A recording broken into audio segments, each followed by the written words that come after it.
Bien, comenzamos nuestro recorrido por la catolización de América.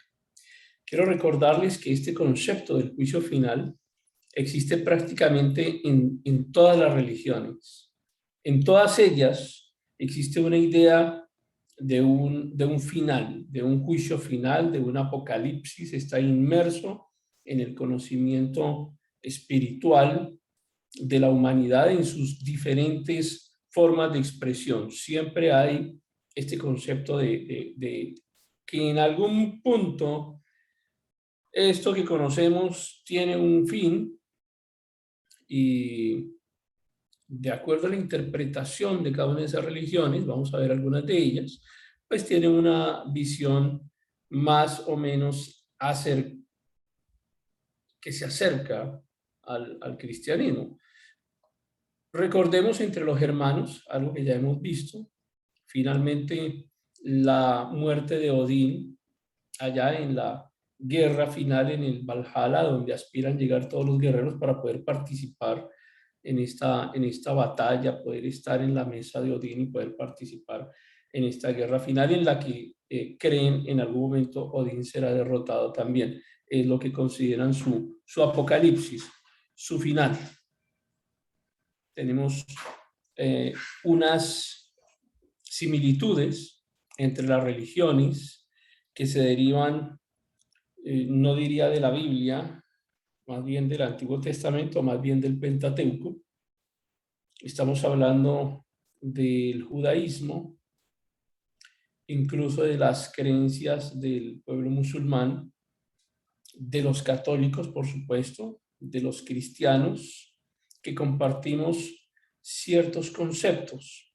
Hay unas similitudes acerca del fin de los tiempos. Por supuesto que el cristianismo ofrece un detalle gracias al nuevo pacto, al Nuevo Testamento, ofrece unos detalles de los cuales carece el Antiguo Testamento, de manera que hay una gran precisión en los eventos futuros, y esto porque pues nuestro Nuevo Testamento ofrece esos detalles, pero en general hay unos elementos del Antiguo Testamento que le permiten a estas religiones monoteístas compartir ciertos elementos. También existe entonces este concepto de un final, concepto de un apocalipsis, concepto de un juicio, y ese juicio y ese final y ese apocalipsis también estaba inmerso allí en la cultura azteca. Y está relacionado con algo que llamaremos el regreso de Quetzalcóatl o la serpiente emplumada. Yo voy a referirme en términos generales a eventos del imperio azteca, de pronto algo del imperio maya, del imperio inca también, que son los que nos interesan para el tema de esta clase. No pretendemos hacer un acercamiento detallado a la historia de cada una de estas culturas, de cada uno de estos imperios, porque sería pues un atrevimiento intentarlo, por supuesto. Tan poco tiempo, pero trataré de tocar los elementos básicos genéricos que nos permitan llevar el hilo conductor de nuestra historia. En el año que llamaremos nosotros el año 1, Caña, debería regresar Quetzalcóatl.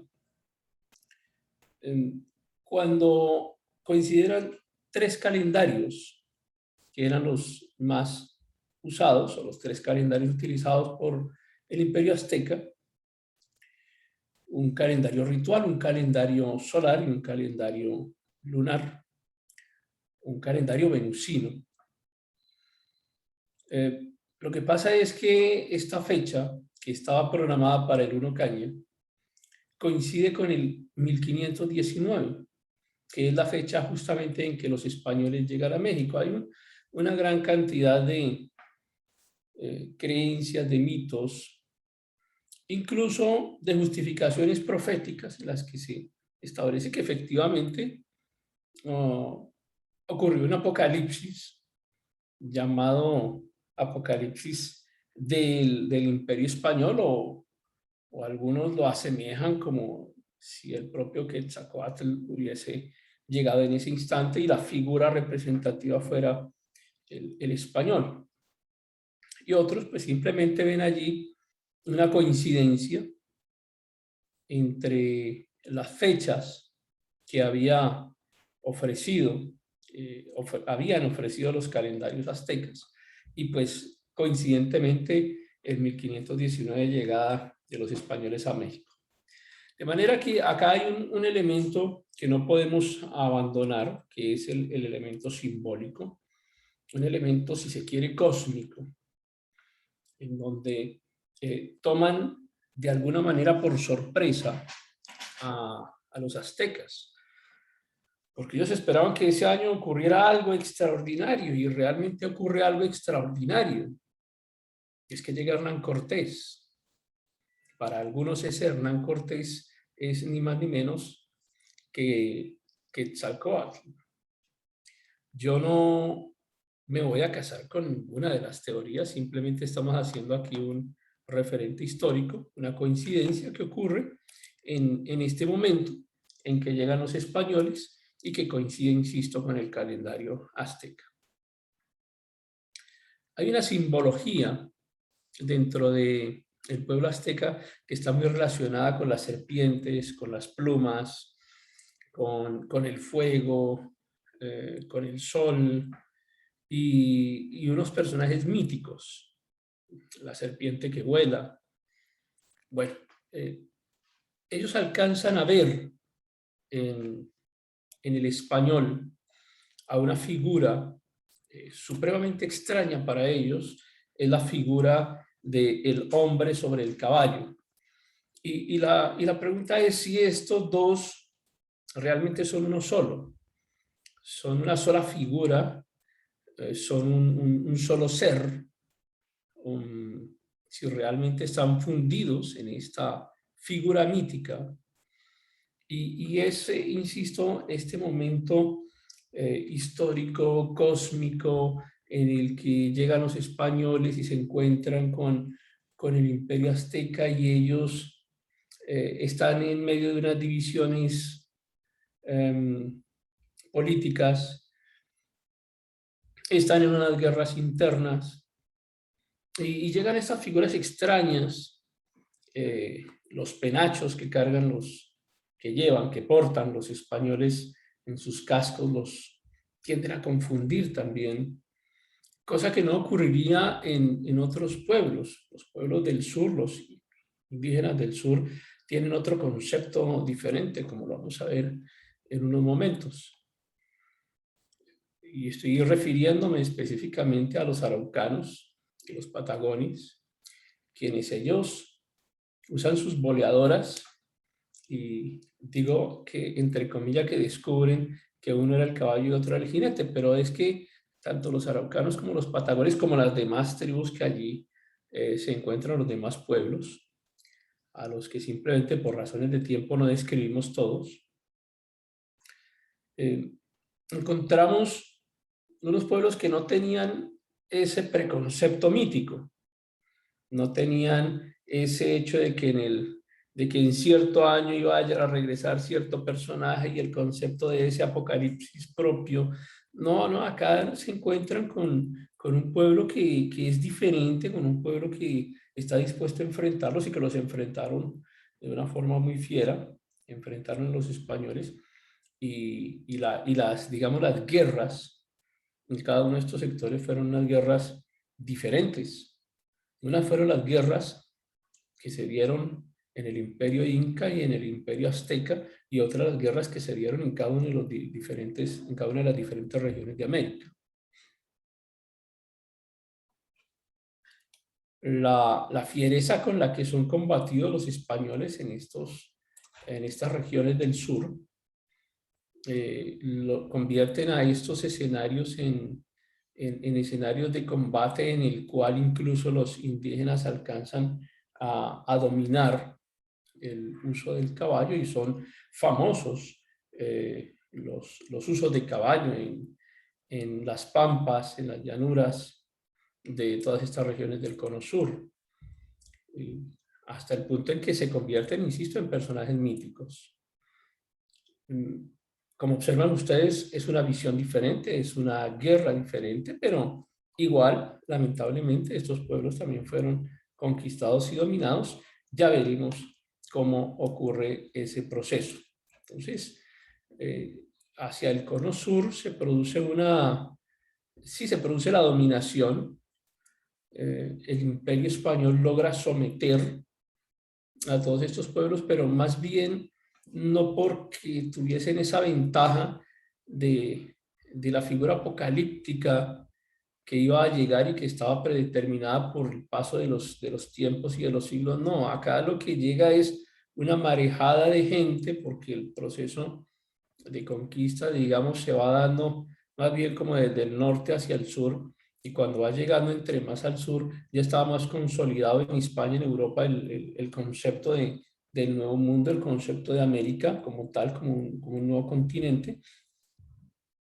Así que cuando ya llegan a estos países suramericanos, pues llegan es marejadas de españoles, de europeos, de manera que es una ocupación más por cantidad de habitantes del viejo mundo que llegan al nuevo mundo, que terminan copando los espacios de estos pueblos indígenas. Entonces, al final terminan siendo sometidos. Pero insisto, no porque existiera ese concepto mítico que sí existió en otros procesos de conquista, sino que más bien fue por una colonización masiva. De manera que son esas grandes migraciones europeas las que dan origen, por ejemplo, a lo que conocemos como la segunda fundación de Buenos Aires, por allá en 1580. Juan de Garay y sus expedicionarios que habían venido, habían estado bajando desde Paraguay, desde Asunción, y terminan refundando muy cerca, allí a donde inicialmente había sido fundada la primera Buenos Aires. Es este proceso de colonización masiva al que nos referimos. Y bueno, y dado no solamente por la necesidad de expandir territorios, sino también por otras situaciones económicas que se están presentando, pero porque al fin y al cabo, tanto Buenos Aires como Montevideo terminan siendo puntos importantes para lograr contener el avance portugués, porque es que los portugueses corrían la línea de Tordesillas cada vez que se les ocurría y estaban como metiéndose donde no correspondía. Entonces fue necesario para el Imperio Español crear dos puntos muy fuertes, en este caso, insisto, en Montevideo y Buenos Aires, que permitieran detener el avance de Portugal. Me regreso entonces hasta los aztecas. Y es que ellos creían en algunas cosas que les sirvieron de confusión, si se quiere, de sincretismo con la figura del soldado español, del guerrero español. Las serpientes emplumadas, insisto, los penachos, esa figura que veían del soldado a caballo, y no son capaces de defenderse en ese instante porque tienen un choque religioso, tienen un choque cultural que no les permite ver qué es lo que está sucediendo realmente frente a ellos. Así que no producen un contraataque inicial, sino que los toman como con cierta pasividad, toman al soldado español con cierto respeto, le confieren en algunos aspectos esa característica de ser una deidad, de manera que esto es lo que hace que se facilite un poco el proceso de los españoles dentro del Imperio Azteca. Y por supuesto los aztecas estaban divididos, y esto fue un gran problema, y facilitó muchísimo a los españoles la conquista. Ahí de fondo el Valle de México. Y, a ver, los aztecas habían esclavizado a muchas de las tribus que habitaban allí, este Valle de México. Y eso pues hacía que no todos estuvieran contentos con con el Imperio Azteca, ¿cierto? Entonces aparece esta figura que ustedes ya la conocen, que es Hernán Cortés, y la Malinche o Malinche. La figura de Malinche es una figura, para algunos es poco querida, porque la consideran como una traidora, como quien entregó al pueblo azteca en manos de los españoles. Otros, en cambio, la llegan a considerar como la madre fundadora de lo que es la cultura mexicana. Depende de quien esté haciendo el estudio, con todas las variaciones e interpretaciones que pueden haber allí entre estos dos extremos. Pero lo cierto es que Hernán Cortés, y esto no pasa como en las películas que nosotros vemos de los vaqueros que llegan a eh, las tribus saben hablar el inglés perfectamente y se entienden con el vaquero. Aquí no funcionaba así, evidentemente. La barrera cultural, digamos, se rompe con la ayuda de Malinche, quien es una de las mujeres que es entregada a Cortés como una especie de tributo, pero digamos, ella le logra tener una gran cercanía con Hernán Cortés. Algunos la definen como, como una de sus mujeres predilectas, otros dicen que definitivamente era su mujer, otros dicen que simplemente le ayudaba en este proceso de conquista y como venganza en contra de quienes la habían capturado y se la habían entregado a Cortés. Lo cierto es que Cortés no hubiese podido desarrollar todo ese proceso de alianzas políticas que hizo con todas estas tribus que habían sido esclavizadas por los aztecas, y esas alianzas le sirvieron a Cortés para poder enfrentarse al imperio azteca. Es a través del uso del lenguaje. Malinche se convierte en una traductora, porque aprende a hablar el español, se convierte en una traductora clave para todo este proceso de entenderse entre los españoles y las tribus que habían sido dominadas allí, principalmente en el Valle de México. Luego, pues llegan estos señores españoles con una cantidad de enfermedades para las cuales su sistema inmunológico estaba preparado, pero para las cuales el sistema inmunológico de los habitantes de América no estaba preparado. Y vienen unas enfermedades que diezman profundamente la población. Estamos hablando específicamente de la viruela. La viruela fue una de las enfermedades que logró causar probablemente el peor daño sobre el número poblacional de los habitantes de América en general.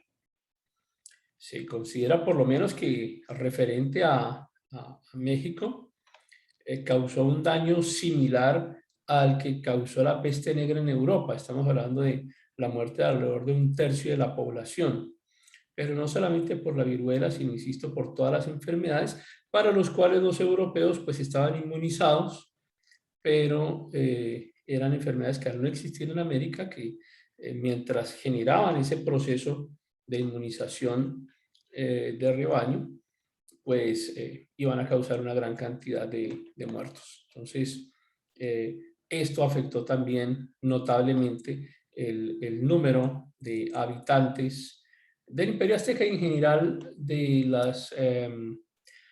los grupos poblacionales americanos. Ya los romanos habían aplicado el concepto de divide y vencerás, y los europeos eran expertos en eso. De allá era Maquiavelo, por supuesto, que es usado ese concepto por parte de los españoles. Es que la forma en la que se veían los españoles a sí mismos, ellos no podían de ninguna manera poder llegar a sentirse iguales frente a los indígenas americanos.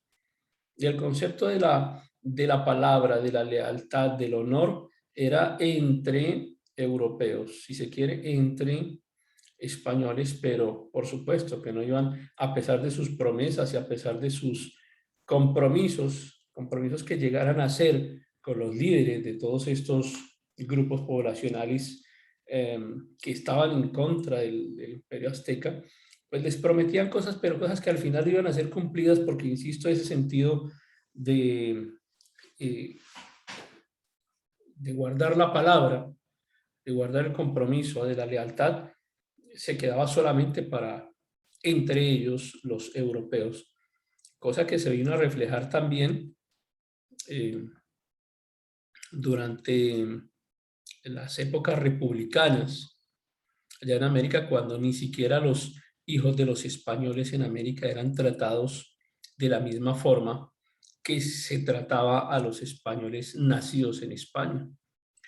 De ese calibre, imagínense ustedes, era la deshonestidad con la que llegaron a negociar los españoles con los indígenas americanos.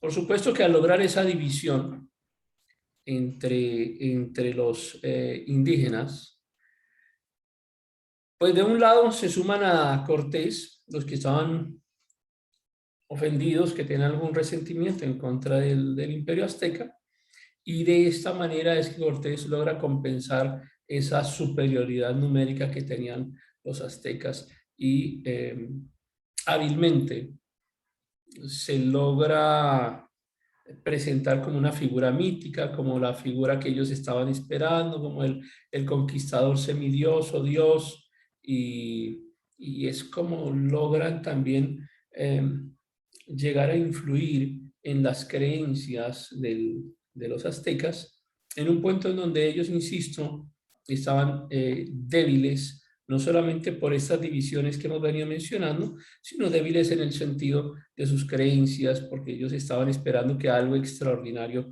ocurriera para esa fecha.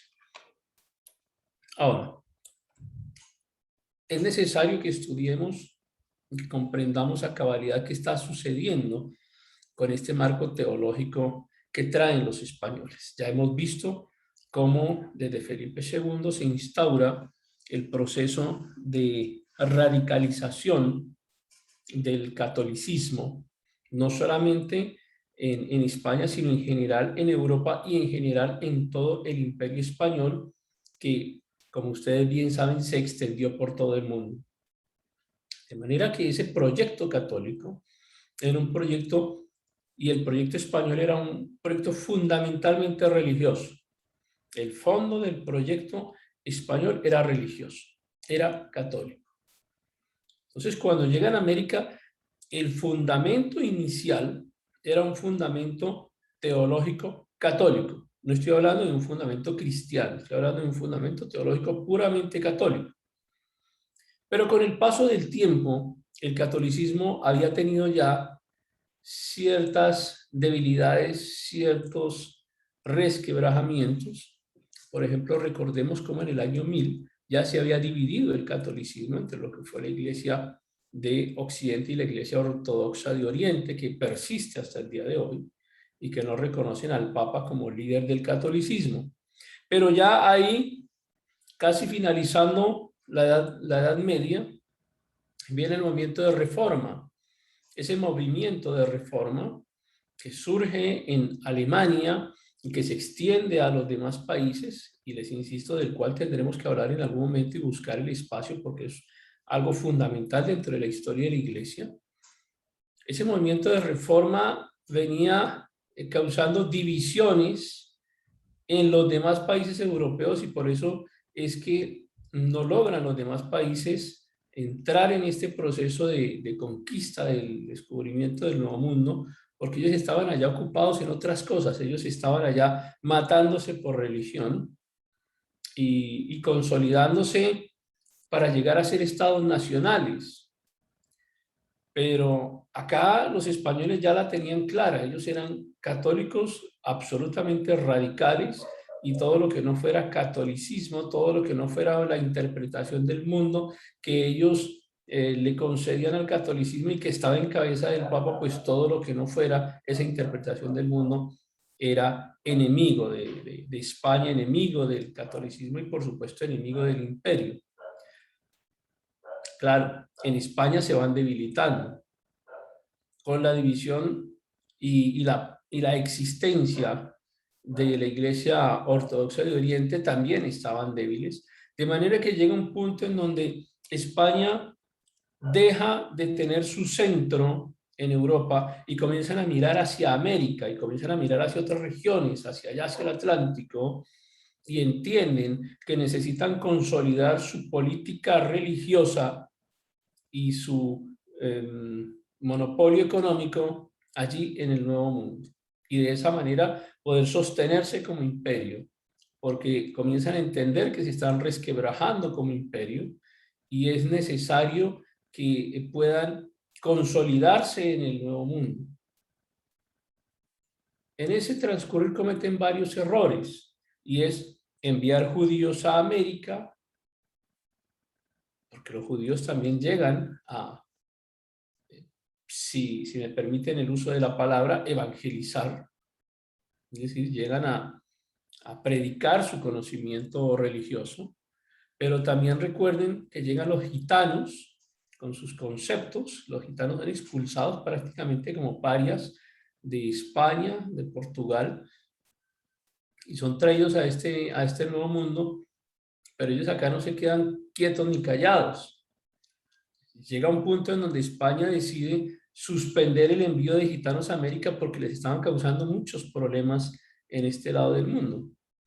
Pero inicialmente no fue así. Inicialmente el Nuevo Mundo fue entendido como algo de segunda, de tercera clase, solamente que cuando España comienza a perder ese centro en Europa, es cuando giran su mirada y comienzan a ver en América la posibilidad de volver a fortalecerse, de volver a tener la hegemonía que alcanzaron a tener en un momento sobre todo el planeta. Quiero hablarles un poco acerca del sometimiento religioso. Ustedes ven esta imagen y estoy hablándoles del sometimiento religioso de las mujeres en algunos lugares del mundo.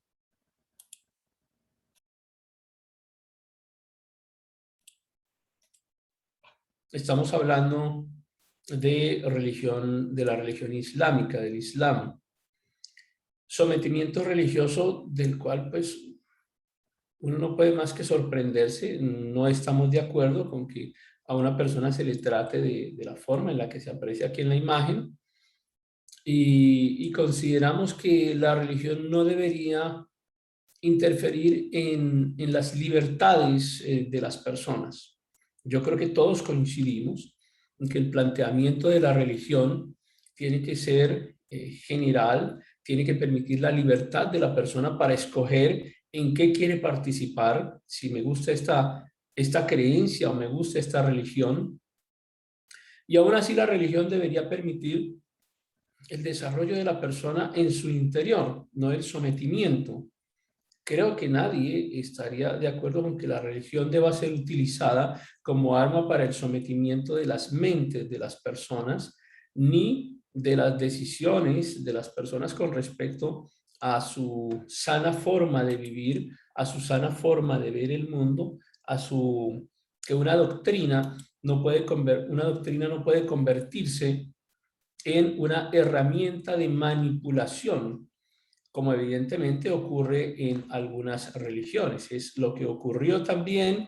Esto pues es una fotografía, esta es una fotografía reciente, pero pues les traigo a esto que intenta representar el primer matrimonio o la primera boda entre una pareja de indígenas ya sometidos por el catolicismo. Es que el hecho de que alguien se acerque a una forma religiosa, pues insisto, debería ser libre, debería ser espontáneo, pero una vez estando al interior de esa creencia, compartiendo la creencia, pues debería la religión y la creencia darle la libertad para tomar ciertas decisiones o para no ser manipulado por esos conocimientos o por esas creencias o por esas imposiciones que se forman a partir de la religión. No puede uno más que sorprenderse de encontrar cómo el catolicismo ha manipulado las escrituras, ha manipulado la Biblia hasta el punto de adjuntarle documentos o libros, los documentos apócrifos, y que intentan hacerlos parecer como del mismo nivel del resto de las Sagradas Escrituras, que en algunos momentos, algunos documentos papales hayan sido puestos al mismo nivel de las Escrituras. Es decir, un documento producido por un hombre, llega a tener el mismo nivel de validez espiritual que la palabra de Dios. Y no solo esto, sino que parece que la escritura no fuera suficiente, que la Biblia no fuera suficiente, y es necesario crear cosas, crear ritos, crear formas, crear estrategias, crear órdenes que le permitan a la gente acercarse a Dios. Porque parece que la Biblia no fuera suficiente. Entonces es necesario que la religión fabrique ritos, fabrique requisitos, fabrique formas para poder acercarse a Dios. Este sometimiento religioso fue el núcleo de la conquista del Nuevo Mundo. Y digo el núcleo porque alrededor de él giran otras cosas. Insisto, giran los intereses políticos, giran los intereses económicos principalmente. Al español no le interesaba quedarse en América. Al español le interesaba llegar a América, conquistar en nombre del rey católico, llevar riquezas y llegar a España y a Europa a contar sus grandes aventuras y hacer una ilustre figura. Mientras tanto, el proceso de sometimiento y el proceso de dominación se hacía a través de las formas religiosas. Pero yo quiero decirles también que este sometimiento religioso existe hoy en día en nuestra época y ocurre en muchas de nuestras congregaciones. Perdón un segundo.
Y les decía, entonces, hoy en día, este sometimiento religioso pues es muy parecido. Parece que la Biblia no alcanzara.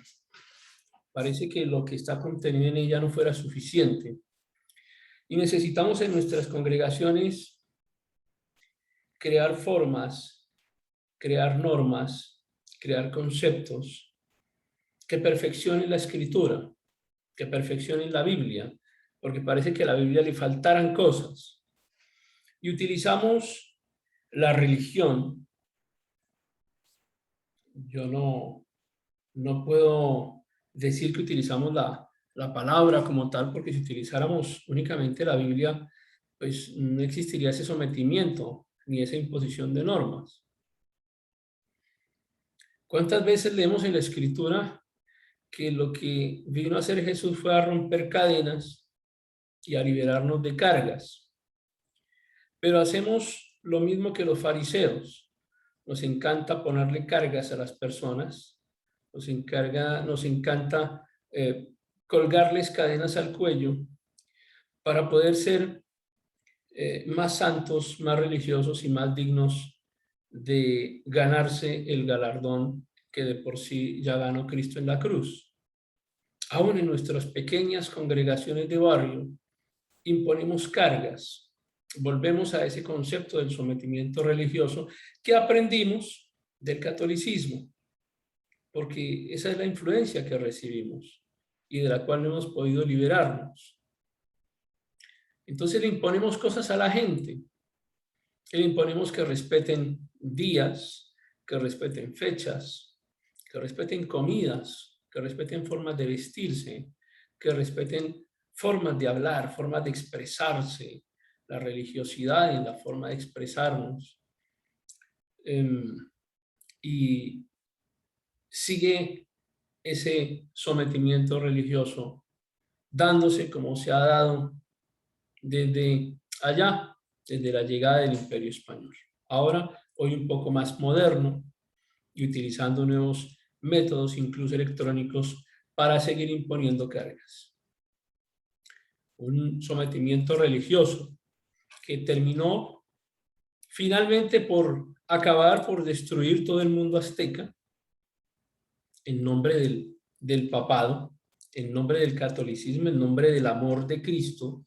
Terminó el catolicismo destruyendo, asesinando y causando pues todo lo que ustedes conocen, no por lo que yo les estoy expresando aquí, sino por las clases de historia seculares que ustedes ya conocen y por los libros, lo que describen los libros de historia. Entonces, tenemos una nueva civilización que tuvo como fundamento la muerte. Ese fue el fundamento sobre el cual se fundó el catolicismo en América y sobre el cual algunos hoy en día quieren persistir en sus congregaciones. Quiero leerles un par de textos con respecto a cómo se produce el sincretismo entre el catolicismo y las creencias aztecas. Ahora, yo estoy hablando en este instante de los aztecas porque es el gran imperio de México. Luego hablaremos un poquito del imperio inca. Por tiempo no logro expandirme lo suficiente, pero quiero que por analogía, en cada uno de sus países, comprendan que este fue el mismo método de operación, la misma forma en la que actuaron los españoles en nombre del catolicismo para someter a cada una de las culturas que teníamos en nuestros territorios. No puedo expandirme a cada una de ellas, tomamos esta como ejemplo porque de ahí en adelante, insisto, la forma en la que operaron fue exactamente la misma. Dice el texto, los aztecas se presentan como si no tuvieran culpa alguna. Los impíos son los otros, sus enemigos. Hay que agregar que los guerreros sacrificados portaban los atavíos de los mixcoas a quienes encarnaban. En lo esencial, el sacrificio humano era expiación. Lo que nombran los historiadores acá, o lo que quieren decir, es que los aztecas, y ocurría también en muchas de nuestras tribus aborígenes, utilizaban el sacrificio humano para justificar ciertas cosas. Es decir, para los indígenas americanos, el sacrificio humano no era extraño. Leamos la segunda parte de este texto. Había otras muchas ocasiones que requerían de sacrificios humanos, guerras y batallas, desajustes del orden cósmico, como eclipses, sequías, hambres, inundaciones.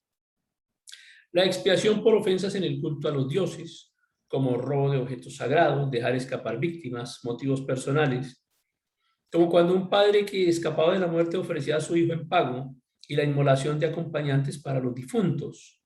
Una misma víctima podía morir para expiar y sobrevivir en el más allá, para hacer morir y renacer a una deidad y a lo que encarnaba, así como a su propio Señor, su sacrificante, para alimentar y vivificar a una deidad, para sostener la bóveda celeste, para fecundar la tierra, para aplacar a los dioses, darle las gracias, reconocer su superioridad y poner de manifiesto la dependencia del hombre, etcétera, etcétera. Hasta ahí suspendo el texto.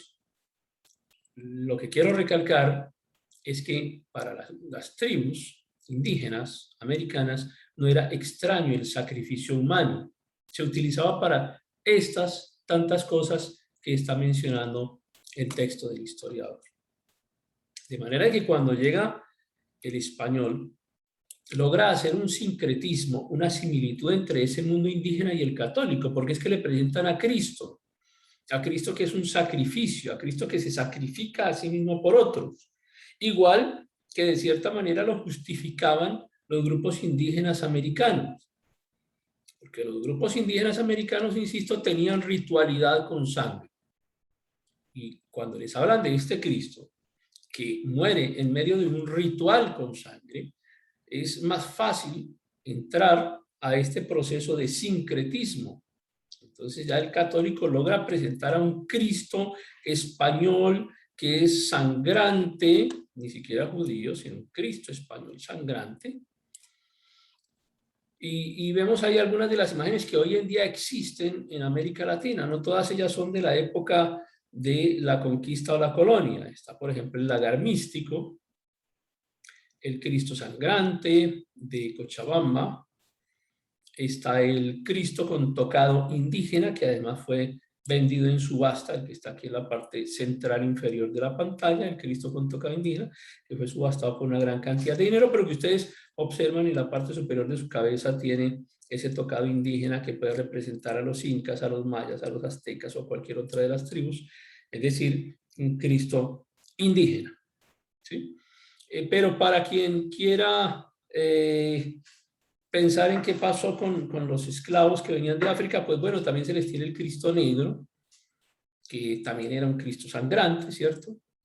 Entonces, esta es la forma en la que logran hacer ese sincretismo, presentar, insisto, un Salvador que muere en una ceremonia en la cual hay sangre, y en la que pues evidentemente podían lograr hacer una similitud entre esto que le estaban presentando y el Cristo indígena en el cual se iba a transformar la propia deidad indígena, es decir, los dioses indígenas transformados en este Cristo, que al fin y al cabo, pues ustedes imagínense que es este Cristo el que logra derrotar a los dioses indígenas, porque pues, son sometidos, son derrotados.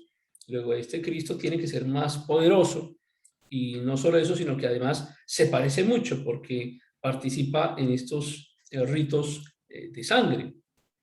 Luego, de esa manera es que se logra establecer una equivalencia entre el Cristo presentado por los católicos versus los cultos de sangre que eran practicados por los indígenas americanos en toda la extensión del continente. De manera que terminamos presentándoles a un Cristo que es su mismo Dios, pero con otra forma. Aquí en el centro de la pantalla está la cruz de Cristo mapuche. Ustedes observan el vestuario con el que se presenta, ¿cierto?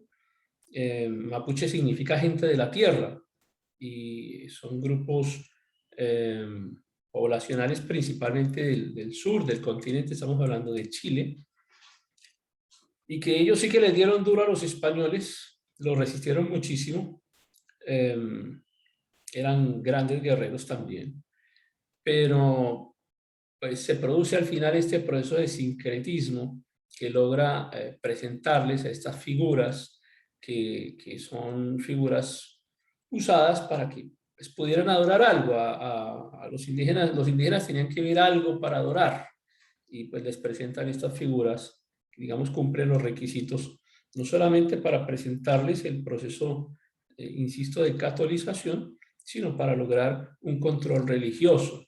Nadie quiere pelear contra el representante de Dios, y si el representante de Dios es el Papa y el rey católico, pues es el representante del catolicismo, o sea, ¿quién se va a atrever a enfrentarse a Dios mismo? Entonces tenemos como una guerra desigual, ¿cierto? La guerra de los tercios españoles,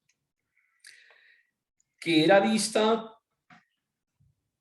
Ya ustedes vieron en la clase anterior cómo los tercios españoles eran una máquina de guerra, que logramos incluso asemejarla a la máquina de guerra romana. Pero el concepto de guerra que traían los europeos era diferente al concepto de guerra que existía en América. En América se producía la guerra, por supuesto que habían muertos, evidentemente, pero luego al final había un proceso de dominación del ganador contra el perdedor, pero un proceso de dominación en el cual se respetaba en lo posible la vida, se les hacía tributarios, había honor entre ellos, y cuando los indígenas americanos entran en guerra con los españoles, específicamente acá hablando del mundo azteca, pues no encuentran eso. Encuentran que la guerra que presentan los españoles es una guerra diferente, es una guerra sin honor, es una guerra en la cual se busca la tierra arrasada, y era un concepto de guerra diferente al que tenía el imperio azteca. Cuando el imperio azteca finalmente es derrotado, decimos que lo sepultan y lo borran con los monumentos católicos que son construidos por toda la extensión de su territorio.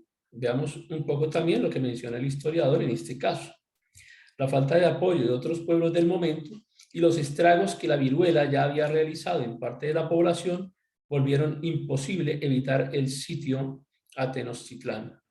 Cuando Cuauhtémoc y sus huestes perdieron la batalla naval para recuperar Xochimilco, contener la avanzada hispana fue imposible. Tenochtitlán fue asediada. La intención era acabar por hambre y sed con la población. Era un concepto que era absolutamente desconocido por parte de los indígenas americanos. No, ellos en medio de la guerra no podían pensar en semejante nivel de maldad ni semejante nivel de destrucción que estaban causando los españoles. Vencer destruyendo. Cuauhtémoc y los suyos debieron refugiarse, y el Consejo Indio decidió la rendición para evitar más sufrimientos, devastación. Así finalmente, entonces en 1521, uno puede llegar a decir que fue una fecha en la cual se acabó el imperio azteca, sin entrar en detalles, pues, en los detalles de la historia. Los españoles, por supuesto que tenían su proyecto católico, pero a ellos les interesaba el dinero, las riquezas. O sea, el proyecto católico fue la excusa para presentarse, para lograr una dominación. En pantalla encuentran una pieza de orfebrería que está en Colombia, en nuestro Museo del Oro en la ciudad de Bogotá, la balsa muisca. Al lado derecho superior encuentran la laguna de Guatavita, en la que en la parte inferior ustedes encuentran una representación de lo que ocurría, lo que cuentan los indígenas que ocurría en esta laguna, y es que uno de los líderes indígenas era recubierto todas las tardes, era recubierto con oro en polvo, y como rito ceremonial en las tardes se bañaba en la laguna. Este fue uno de los primeros dorados que intentó encontrar el español. Luego lo buscarían en otras partes del continente. Algunas figuras de estas que lograron salvarse. Tenemos un Museo del Oro genial también aquí en el que les cuento, que está en Bogotá y que tiene otras figuras excepcionales, pero también hay otros museos del oro en diferentes países del continente americano, porque es que para el indígena el oro no tenía esa connotación que la podemos tener nosotros hoy en día, o la connotación especialísima que tenía para el español. El estatus, el poder. Para el indígena el oro era algo más ceremonial, era un objeto de uso en un culto, no tenía esa misma representación que tenía para el español.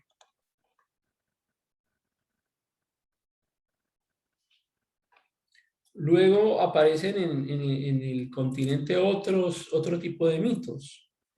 Por ejemplo, allá, promoviendo la colonización de Argentina y del Perú, la leyenda del Rey Blanco,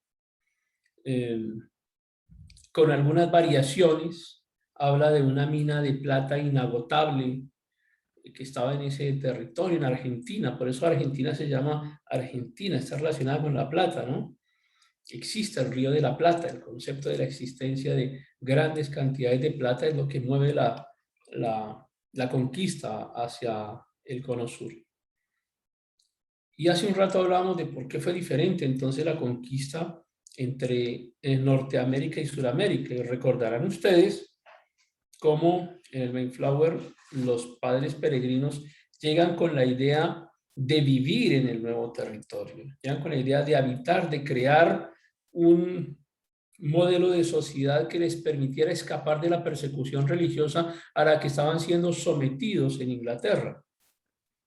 Ellos querían escapar del viejo mundo y hasta el punto de que cuando llegan a América queman los barcos para no poder regresar, porque la idea era construir, vivir. Inicialmente la relación con las tribus indígenas norteamericanas pues fue diferente, aunque con el tiempo terminaran enfrentándose los europeos y sus descendientes, enfrentándose a muerte con las tribus de indígenas que habitaban en el territorio norteamericano. Pero digamos que en esencia el principio de conquista fue diferente. En América no fue así. En América, insisto, el español no quería quedarse a vivir en América. No le interesaba venir a llenarse los bolsillos de oro, a montar su proyecto católico, a ser famoso, a ser millonario, a regresar a Europa a vivir con lujos, comodidades y con el prestigio de haber conquistado el nombre del rey católico. Hasta el punto de que decimos que en México llegaron a crear alrededor de 12.000 iglesias católicas que terminaron por sepultar toda la cultura que existía hasta ese momento. Cambio de tercio. Vamos a hablar ahora de una leyenda que tiene ciertas variaciones también. Yo la voy a contar de esta forma. Me perdonan mis hermanos en Perú si no la cuento tal y como la cuentan algunos de ustedes con ciertas variaciones. Entonces estamos hablando de 4 hermanos y 4 hermanas. Algunos dicen que surgieron de un lago, otros dicen que surgieron de una cueva, alrededor de 30 kilómetros al suroeste de Cusco, y que eran los hijos del dios Sol. Entonces llevaban una vara de oro, que era una vara de oro que les había dado el Sol, y había que buscar una tierra en donde crear una ciudad, crear una tierra que fuera habitable. De manera que donde se hundiera la vara en la tierra, allí iban a crear esta ciudad. Es así como aproximadamente hacia el 1200 nace Cusco. Uno de estos 4 hermanos, que es Manco Cápac, encuentra un lugar que era muy, muy fértil. Entonces él entierra la vara de oro y casi que se hunde completa. Entonces se dan cuenta que es una tierra hermosamente fértil y deciden que allí es en donde va a nacer esta nueva civilización. Aparece también una de la hermana de Manco Cápac, que es Mama Ocllo. Es hermana de ella, pero él la toma como esposa. Y es, digamos que esta es la forma en la que ellos mantienen el linaje real. Podían tener más esposas y podían tener más hijos, pero era el primogénito de la hermana quien debía tener la sucesión real, porque pues de esa manera lograban tener una unidad en el reino.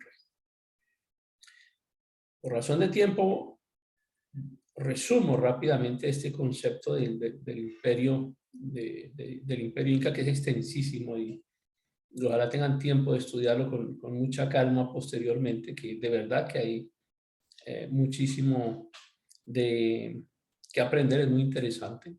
Aparece, ya estamos en el noveno emperador, sobre 1438, aparece Pachacútec, que es un emperador unificador.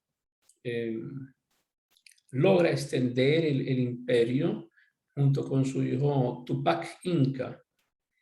Pero ellos extienden demasiado su territorio, llegan hasta el Perú, llegan hasta Ecuador, Chile, Bolivia, incluso alcanzan a llegar hasta aquí, hasta el sur de Colombia, hasta Pasto.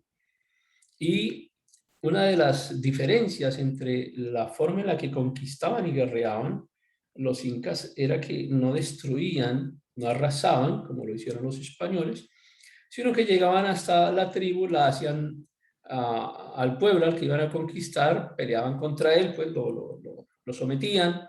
En algunos casos era tan avasallador el avance que tenían que ni siquiera tenían que entrar en combate y sometían a las tribus. Se dice que alrededor de 500 tribus les eran tributarias. Luego dejaban a uno de los incas líderes en esta tribu para que la gobernara y podían seguir viviendo como habían venido viviendo durante toda su existencia. Lo único es que ahora tributaban al imperio inca. De esta manera tenemos un imperio que era capaz de comunicarse mediante el sistema de postes y sistemas de antorchas. Era capaz de, en alrededor de 4 horas, lograr comunicación de todo el continente, es decir, de la parte norte, estamos hablando de América del Sur, desde la parte norte hasta muy avanzado el territorio, llegando ya prácticamente hasta Chile. Lograban, se dice que en alrededor de unas 4 horas lograr esa comunicación, enviar mensajes. Un sistema, además ellos eran ingenieros, parecían romanos.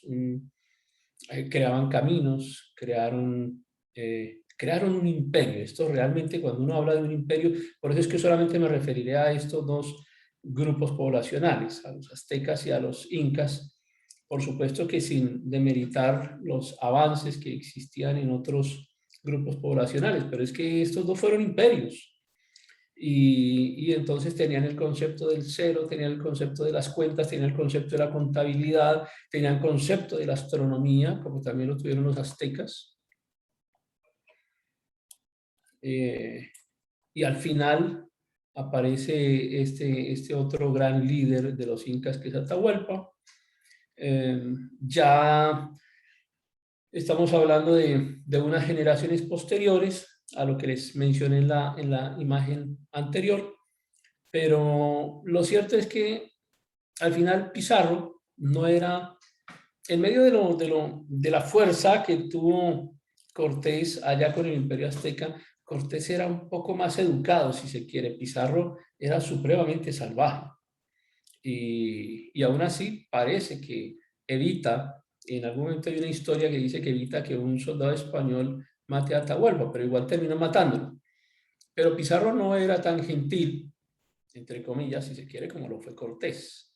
Pizarro era muy, muy agresivo, muy salvaje, y la forma de dominación que utilizó Pizarro fue la violencia extrema. Ya finalizando, quiero decirles que entonces nos encontramos acá con dos grandes imperios, el imperio azteca, al cual más adelante nombraría España como Nueva España, y el imperio inca. Sobre estos dos imperios, sobre el imperio inca y sobre el imperio azteca, que logra España mantener el imperio en América, porque el imperio español se monta sobre estos dos imperios y son sometidos, insisto, por las enfermedades, por el sincretismo católico, por ese concepto católico radical, y de esa manera logran casi que en 20 años derrumbar a estos dos grandes imperios. Y sobre esos dos grandes imperios es que surge el Imperio Español en América, y es que logra el Imperio Español mantenerse unos siglos más, hasta allá, hasta el siglo XIX, cuando finalmente cae, pero es sobre la fuerza que ejercen sobre estos dos imperios.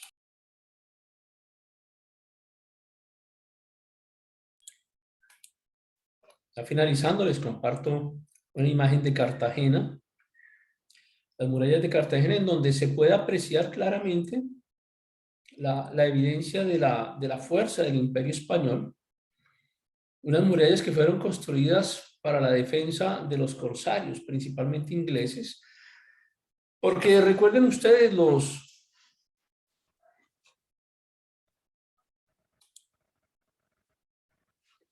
Recuerden ustedes, los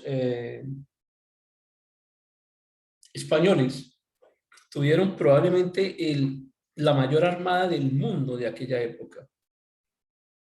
Derrotada por la reina Elizabeth y por Inglaterra en alguna historia que ya les conté anteriormente, pero realmente la Armada Española fue la punta de lanza sobre la cual se montó el Imperio Español, pero también fue en un momento su gran debilidad, porque ponen sobre la Armada Española toda